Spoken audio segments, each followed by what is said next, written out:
नमस्कार सर्वांना, कसे आहात तुम्ही? तर आपण स्वागत आहे तुमचं आजच्या व्हिडिओमध्ये. आपण बघणार आहोत 30 डे चॅलेंजचा आजचा 6वा दिवस. तर त्यातून आपल्याला शिकायचं आहे की मेंटली स्ट्रॉंग कसं बनायचं, की आतून आपण मजबूत कसे झालो पाहिजे. मग शरीर तर आपण खाण्यापिण्याने मजबूत करत असतो, परंतु आपण मानसिकही तितकंच मजबूत असायला पाहिजे. की तुम्हाला हे माहीत आहे की मेंटली स्ट्रॉंग होणं कशाला म्हणतात. 1914 मध्ये थॉमस एडिसन यांची पूर्ण फॅक्टरी जळून गेली होती आणि ती फॅक्टरी जळाल्यानंतर त्यांचं $23 मिलियन नुकसान झालं होतं. परंतु ते स्वतः हे जेव्हा त्यांना कळालं तर ते खूप म्हणजे दुःखी तर झाले, परंतु त्यांना असं कळालं की ते खूप वर्षापासून एक रिसर्च करत होते. तो रिसर्चही त्या फॅक्टरीमध्ये जळून खाक झाला होता. तरीही ते निराश झाले नाही, म्हणजे मेंटली डिस्टर्ब झाले नाहीत. त्यांना ही सिच्युएशन जेव्हा त्यांना लक्षात आली तर त्यांनी असा विचार केला की बरं झालं, मी आतापर्यंत जितक्या चुका केल्या होत्या तितक्या सर्व जळून खाक झाल्या. असं म्हणणं खूप सोपं आहे, परंतु ते समोर ऍक्सेप्ट करणं खूप अवघड आहे. त्यांनी भगवंताला सांगितलं, thank God all my mistakes were burn up to now I can start fresh again. बरं झालं, माझ्या सर्व चुका जळून गेल्या, मी पुन्हा नव्याने सुरुवात करेन. आणि असं म्हणणं आणि त्याप्रमाणे वागणं यासाठी खूप मेंटली माणूस स्ट्रॉंग पाहिजे. कारण आपण बघतो छोट्या छोट्या संकटांना आपण घाबरून जातो आणि छोटीशी संकट आला की आतून तुटून जातो. म्हणून आपण काय करायचं आहे तर एक नव्याने सुरुवात करायची आहे. की एखाद्या मानसिक जे मजबूत असतात त्यांची एक खासियत असते की ती कोणत्याही गोष्टीने खचून जात नाही, तर त्यापासून काहीतरी शिकून ते नव्याने सुरुवात करत असतात. शून्यातून विश्व निर्माण करत असतात. जसं की चांगलं खाणं पिणं, व्यायाम, योगा केल्यामुळे फिजिकल माणूस फिट होतो, पण अशा काही गोष्टी आहे की त्या गोष्टीमुळे आपण काय होतो तर मेंटली स्ट्रॉंग होत असतो. मग त्या गोष्टी कोणत्या आहेत तर बघूया आपण. मी मागच्या व्हिडिओमध्ये सांगितलं होतं की आपल्या आयुष्यामध्ये एक बाउंड्री सेट करा. कोणतीही बाउंड्री तुम्ही सेट करा की कुठं जायचंय, काय करायचंय, कुणाशी बोलायचंय, कुणाशी संबंध ठेवायचे, कुणाशी नाही ठेवायचे, आपण कसं वागायचं, कुणाशी कितपर्यंत व्यवहार करायचा, या सर्व गोष्टी मी त्या बाउंड्रीज कशा सेट करायच्या या व्हिडिओमध्ये सांगितलं होतं. ज्यांनी तो व्हिडिओ बघितला नसेल त्यांनी नक्की बघा. त्यानंतर नंबर 2 आहे की त्याग करा. बघा, जे लोक ह्युमन सायकोलॉजी समजतात त्यांना ही गोष्ट चांगली माहीत असते की त्याग कसा करायचा असतो. कारण जीवनामध्ये ऍडजस्टमेंट करण्याचं सामर्थ्य त्यांच्यामध्ये असतं. मग काय असतं की याचं सगळ्यात मोठं उदाहरण द्यायचं म्हणजे आपलं खाणं पिणं. आपण आपल्या ज्या सवयी आहेत, चांगल्या असो वाईट असो, आपण त्या किती नित्य नियमाने करतो. आता काही लोकांना खूप फास्ट फूड खाण्याची सवय असते, काही लोकांना नको ते खाण्याची सवय असते, नको ते पिण्याची सवय असते. मग यामुळं काय होतं तर कुठेतरी आपलं एक रुटीन म्हणजे आपण फिजिकली घटत जातो. मग कोणतीही गोष्ट असो आपल्याला त्या गोष्टीचा त्याग करता आला पाहिजे की जी गोष्ट आपल्यासाठी चांगली नाही. त्यानंतर 3 नंबरची जी सवय आहे ती की वेळेनुसार स्वतःमध्ये बदल करा.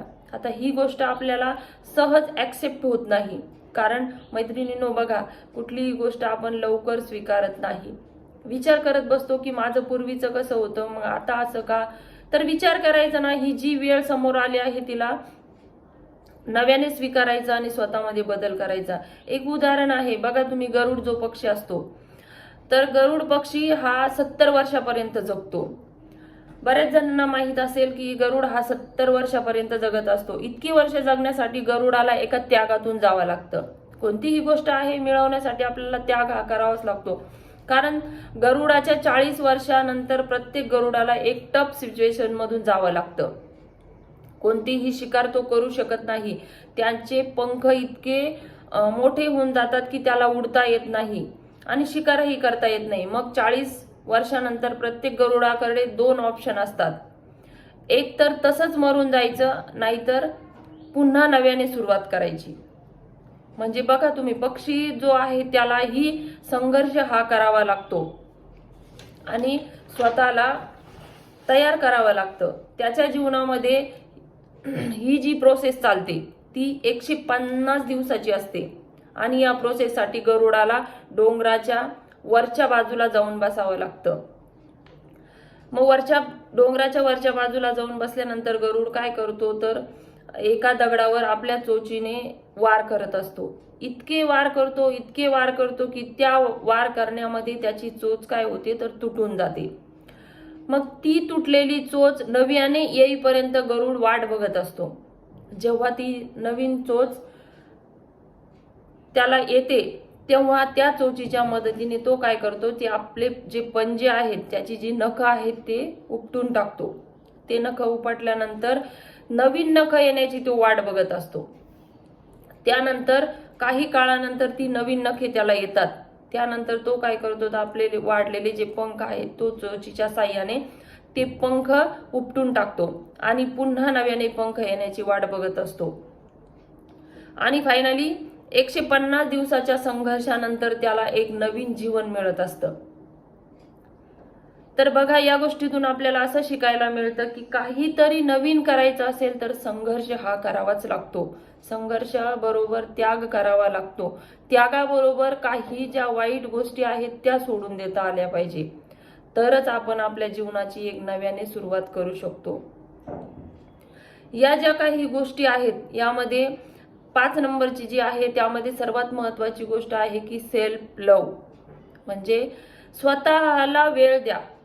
मी मागच्या व्हिडिओमध्ये सांगितलं की स्वतःसाठी जगायला शिका. या सर्वांमध्ये तुम्ही जेव्हा त्याग करता, संघर्ष करता, यामध्ये कुठेतरी स्वतःचा हे विचार केला गेला पाहिजे, कारण स्वतःकडेही लक्ष दिलं गेलं पाहिजे.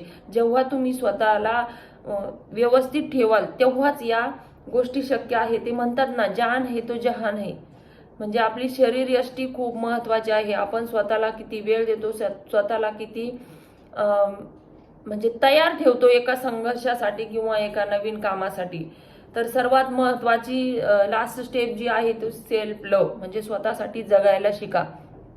कारण इतरांसाठी, परिवारासाठी आपण तर आयुष्यभर झटत असतो, परंतु स्वतःसाठी खूप कमी वेळ देतो. आणि जेव्हा आपल्या हातातून वेळ निघून जाते तेव्हा आपल्याला पश्चाताप होतो की अरे, आपण जगायचंच राहून गेलं, जीवनाचा आनंद घेण्याचाच राहून गेला.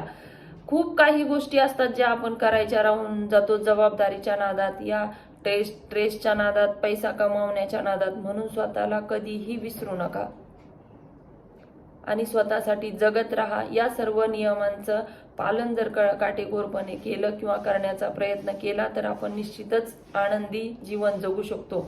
सर्वांना व्हिडिओ कसा वाटला कमेंटमध्ये नक्की सांगा. आणि यापैकी कोणता संघर्ष तुम्ही तुमच्या आयुष्यामध्ये केला आहे मला कमेंट करून नक्की सांगा. सर्वांना श्री स्वामी समर्थ.